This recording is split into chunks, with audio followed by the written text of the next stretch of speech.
never liked the term mini. I never called myself a mini trucker. The reason why, because there's so much hate, and when the people use that built not bought, that's the biggest turn off for me. And I hate that because I mean, I could build a full Sema vehicle, in my garage, but sometimes I just want to go buy something, and just build it for myself, or drive it for myself.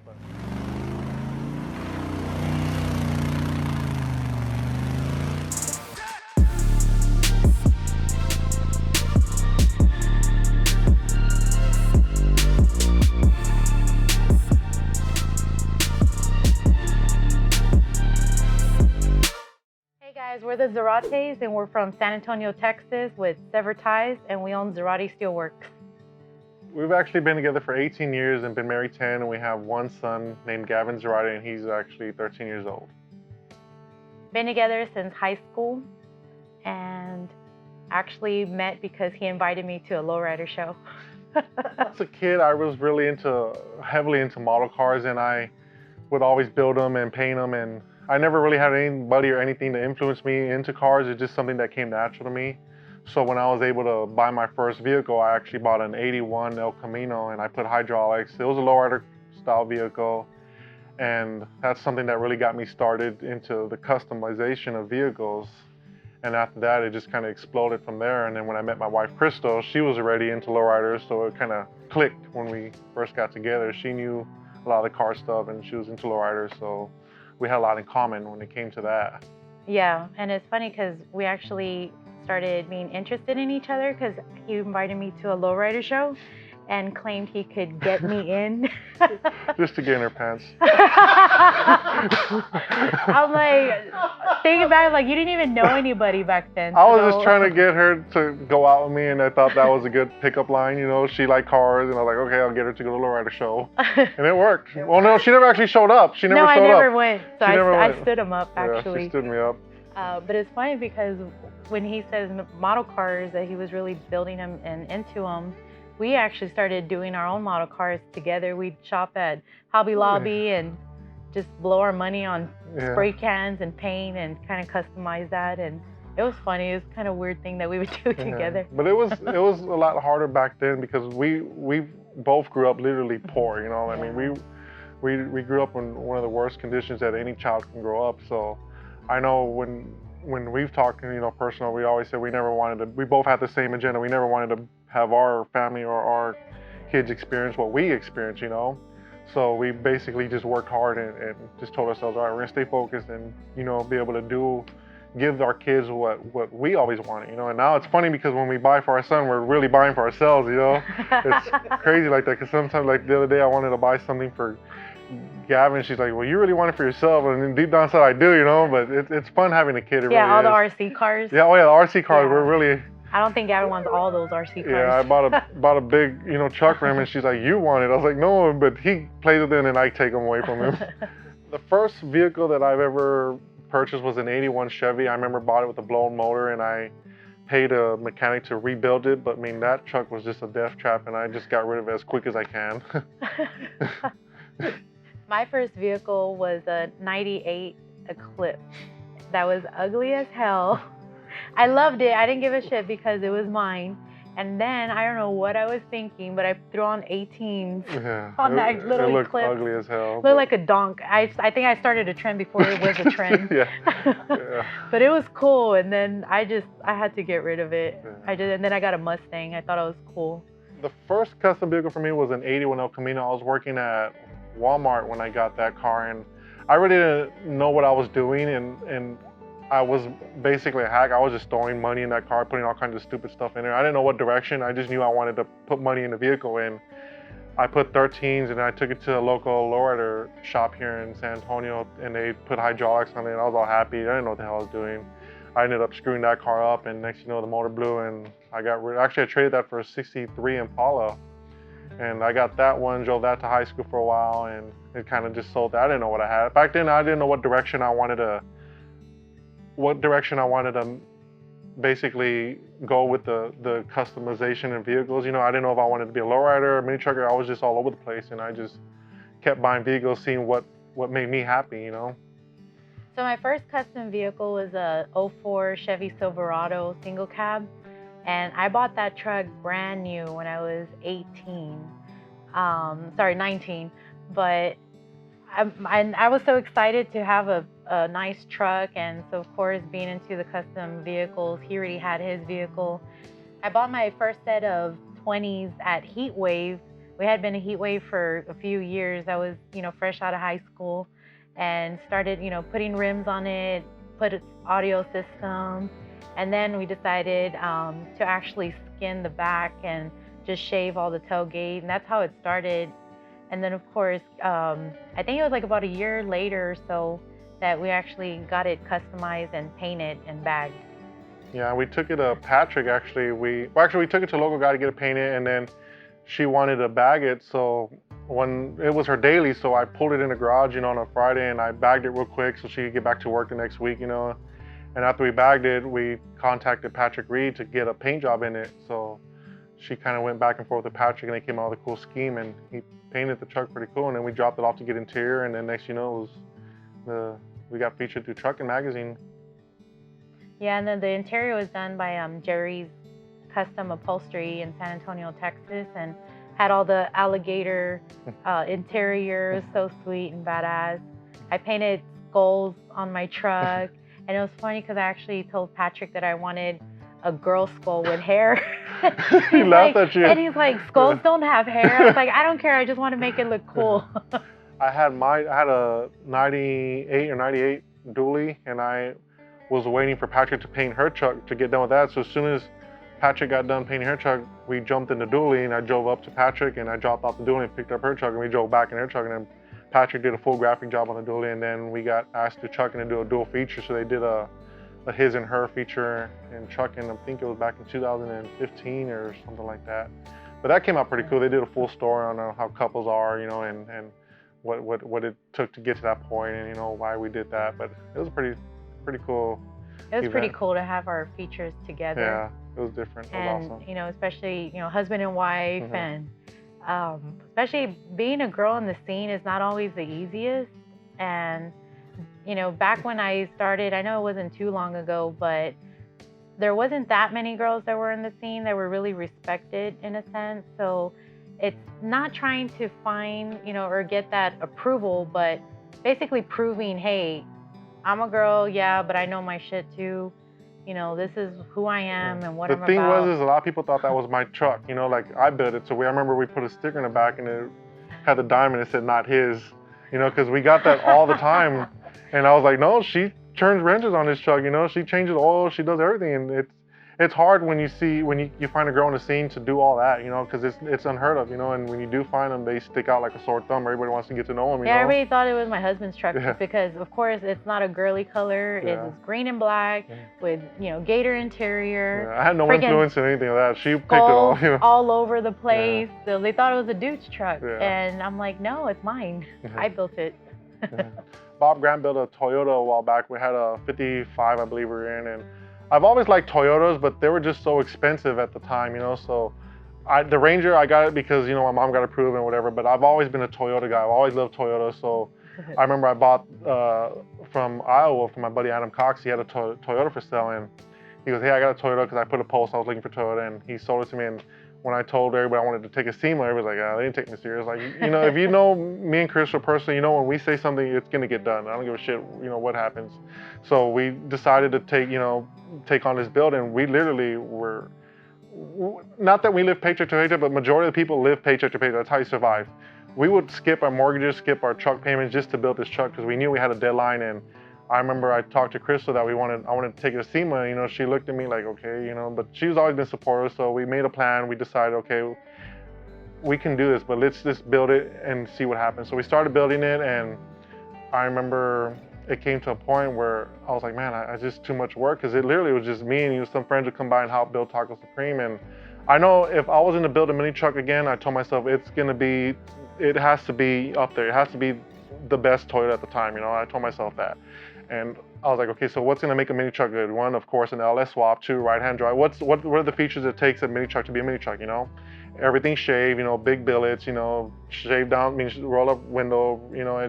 It had to scream mini truck. And of course, I already knew that I wanted Patrick Reed to paint it. I told him, hey, I want to do a cool graphic job. But I remember we were at a a few months before Sema, and I was just so stressed because every day I'd come home, work on it till midnight. You know, she'd be out there. I remember there's a picture I think I have where she's doing homework with Gavin, you know, while she's sitting in the truck, while she's trying to help me get the truck ready for Sema. And whatever, we got through that, we got through the crunch, and literally 2 days before Sema, it was done, you know, and it felt so good because that truck was, it was one of those trucks when you look at it like, man, I can't believe that's mine, you know. It was I mean, that truck is sick, you know. It was badass, you know, and that's what my vision is what I thought in my head. It came to life, you know, and that's very rare for something like that to tell yourself you want to build a truck and don't leave no stone unturned, basically, you know. And that we were able to accomplish that in our 2-car garage, you know, and to take a truck to Sema from where we lived and what our paychecks were was unheard of. But I mean, we made it work, you know. It's just something, again, you set your mind to it and you work, you know, what you want to do, and you make it happen. It was really rewarding to drive the truck to Sema, and not literally the truck, but we trailered it. It was a crazy experience because when we got there, we were very grateful. One, we were at Sema, but when we parked at Sema, we were actually across the street from the show in the parking lot, and we were kind of down because we're like, we want the truck where it could be displayed, you know, in front of a bunch of people. But we're across the street in a parking lot. Are we even gonna have people over here? And there was a guy from the show that actually, we actually broke one of the rules, not on purpose, but we put some Dave Kendig from Bitch and Rides flyers all inside the bed of the truck. And they don't want any solicitations or advertisements, but we were just showing the handles because it was on the flyer. So we had got sponsored through them. Yeah, and then one of the officials had came and he's like, hey, you can't be doing that. You have to remove those flyers immediately. But your truck is really cool, so we actually have a spot inside that we need to fill. And we're like, what? That doesn't happen. That's unheard of. He goes, come back at 7. I was like, whatever. So he's like, meet me here at 7 after everybody leaves and we'll move your truck inside. So we show up. We're across the street. There's no one around. I'm like, I hope we're not going to get robbed. And the guy shows up with his crew so that he can guide us inside. Yeah, they blocked traffic and they escorted us inside, and we were able to be inside. You know, they put us in on Wednesday. And it was pretty cool because, you know, I wanted to go to Sema, and one, never thought I would take the truck to Sema, and two, I never thought I'd be inside Sema, you know, so that was a plus. And we got it in there. It was Wednesday. We laid out the truck, and I was like, man, this is so cool. You know, this is awesome. Really happy. It was Friday, and Street Trucks had asked me they wanted to feature the truck, so we're like, okay, cool. So we stayed another night in Vegas. So we woke up early Saturday morning, went to the dry lake beds, and they were like, okay, we want to do some pictures. So they did some pictures. We're there early. You know, they got some good pictures in, and they asked me, hey, we want to get some driving shots. And this was a total accident. So I was like, okay, cool. So I got in the truck, you know, they already did all the shots, but the last shot was to be the driving shot. And I was like, okay, well, where do you want me to go? He goes, we'll start down there and just punch it. And, you know, we want to see the rooster tails come off, basically.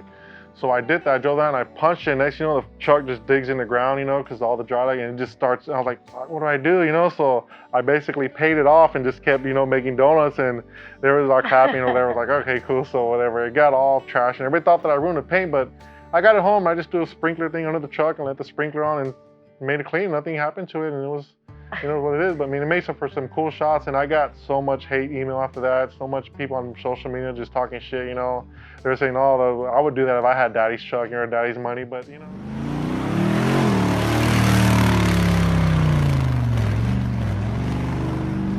I hope you're good.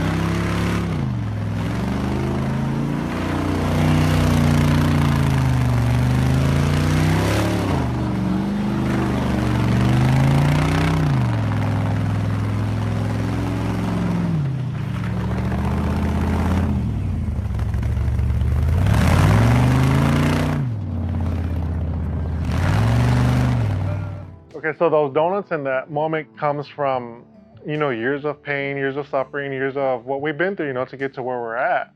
So when you read those comments, it like hurts, but I mean, you know, it goes back to, you know, I worked my ass off. I could do whatever the hell I want to do. You know, that's my truck. I built it. Nobody built that truck, you know, so it's like, don't be judging people when it comes to stuff like that. You know, get to know the person. That's what I always tell people, you know. The mini truck scene needs to get to know people and praise them for, you know, what they build. Don't talk shit to them, because I've always been a helpful person. You know, I sometimes come off as an asshole, but you know, hey, if you ask me, I'll be the first person that'll help you. But you know, it's just, when you live up to these moments, you gotta ask that person, what made you do that? You know, what at that point of your life, you know, took you to do that. If you sit down with me and I'll tell you my story, you'll be able to, okay, that's cool. You know, that's pain, suffering, the poor you grew up, you know, the neglect you grew up, you know, all that led to that day, you know, and that's where I believe is what makes, you know, a person a better person, and it makes them be able to appreciate what you have, you know.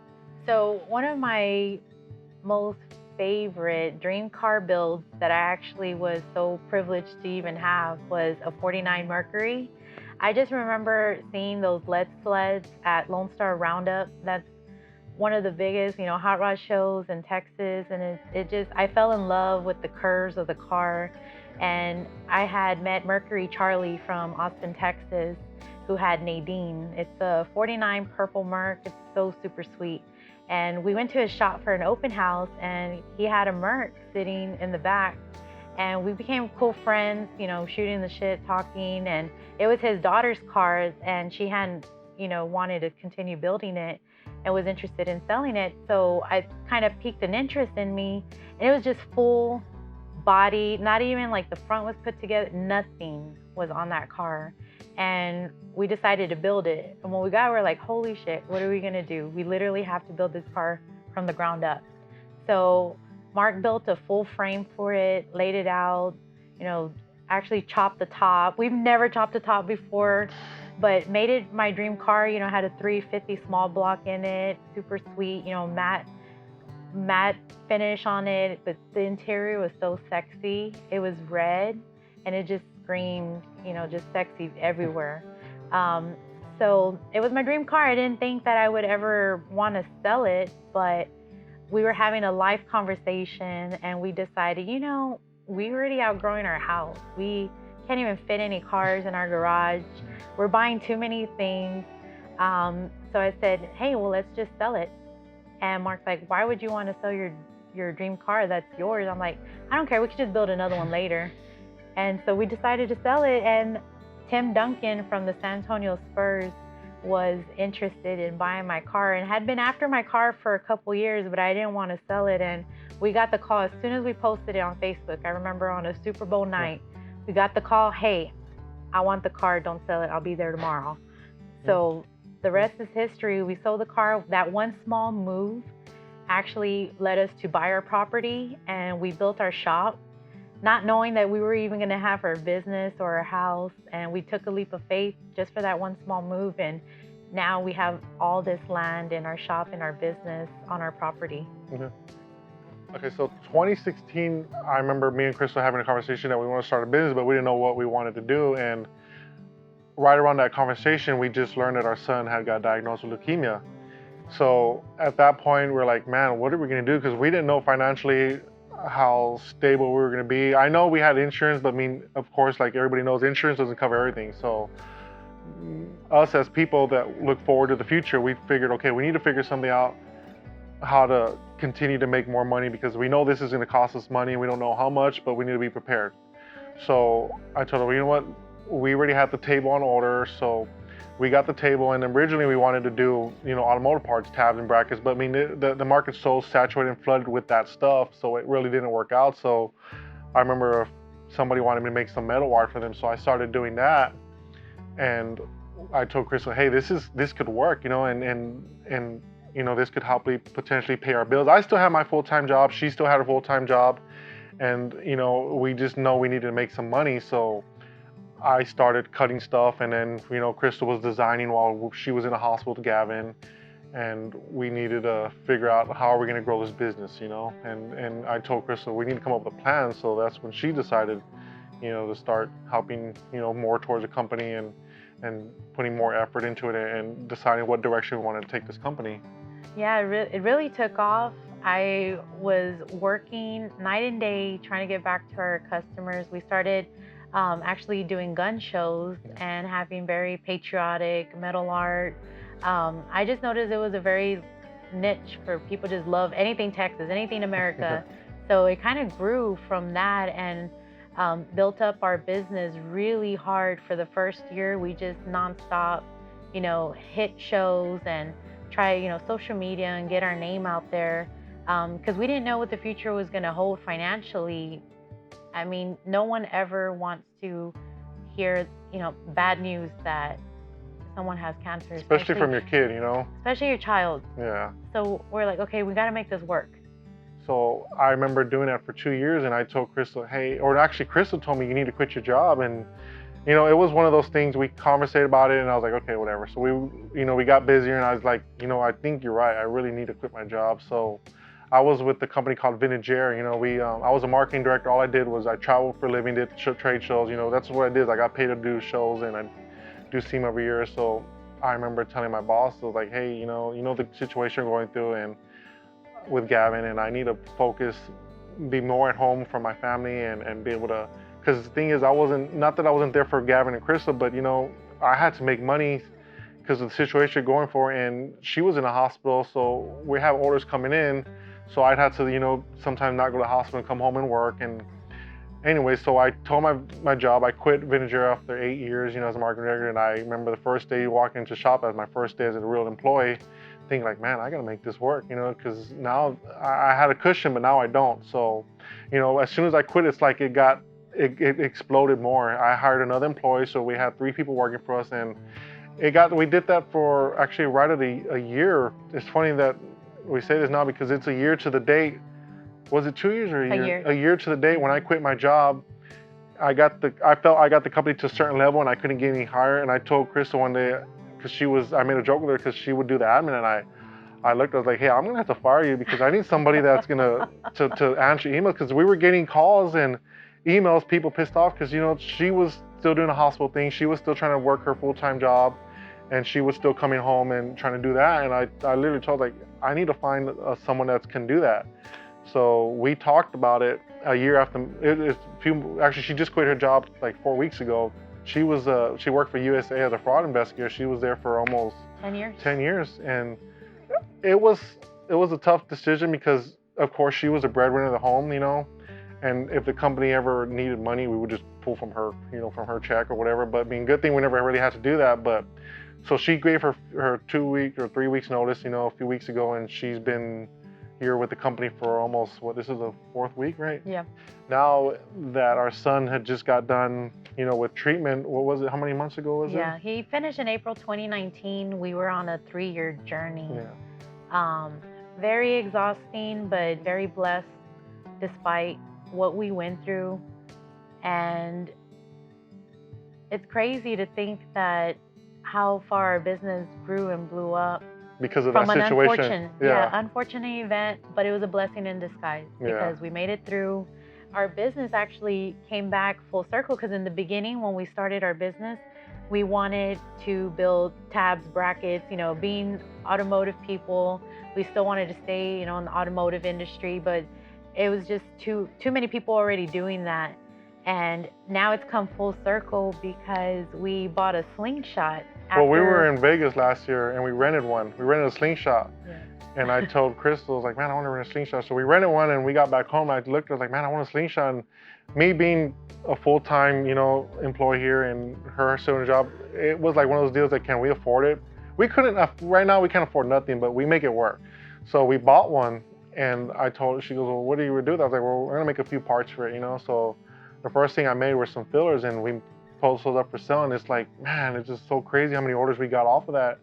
And I told her, like, man, this is something that we can, focus our business. So we started producing, designing parts, and next thing you know, we get a big PO from another company that sells Slingshot parts, and now we're one of their preferred vendors and a big vendor for them. So they order from us all the time. And then we have another company, Light the Night. They do a bunch of LEDs on bikes, and they order these rings that we have patent on that we submitted. So they're buying all the LED rings from us, and they order every other week from us. It's just nonstop.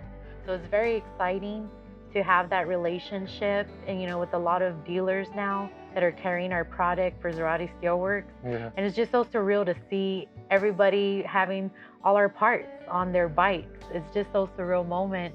But I'm so happy that it came back full circle in the automotive industry, because that was our heart's desire and what we truly wanted to do. Yeah. So it's been fun, and I just can't wait to see what the future is going to hold for our business. Yeah.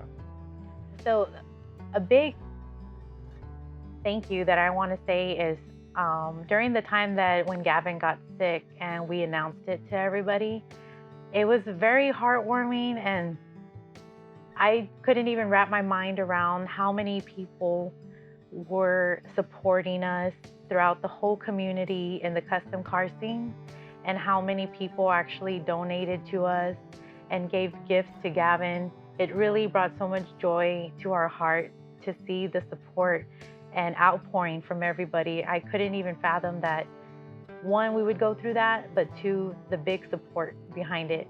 So I want to say thank you to everybody who has been there for us and was there for us. It means a lot to us and to our son. Gavin is forever grateful as well. If you enjoyed this episode, make sure to like and subscribe to this channel and follow us on Facebook and Instagram. And visit them on their website at BuiltToCruise.com. And make sure to check us out on Zaratesteelworks.com. Whenever we go to restaurants, Oh my God. she always orders a steak, and I always order like a burger, and they always give me the steak. I'm like, shut the fuck up. It's always been like that. You get a salad. Yeah, I'll get a salad And sometimes. I get a steak. And then they bring her the steak. I mean, they'll bring me the steak. I'm like, no, that's my I'm steak. like, next time just wait till leaving and I'll switch plates. I don't look, you're taking a man card, you know? It's okay.